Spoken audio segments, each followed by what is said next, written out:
Pinupuri ka namin, O Diyos, Ama, Anak, at Espiritu Santo.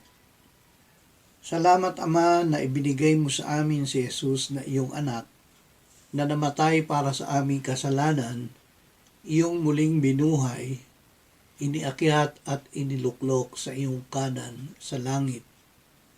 Panginoong Jesus, sinabi mo na ang bawat nagmamataas ay ibababa at ang nagpapakababa ay itataas. Ikaw ay nagpakababa at naging masunurin hanggang sa kamatayan sa krus. Kaya ikaw ay itinaas ng Ama at binigyan ng pangalang higit sa lahat ng pangalan, upang sa iyong pangalan ay lumuhod ang bawat tuhod sa langit at sa lupa at sa ilalim ng lupa, at ipahayag ng bawat dila na ikaw ay Panginoon sa ikaluluwalhati ng Diyos Ama. Amen.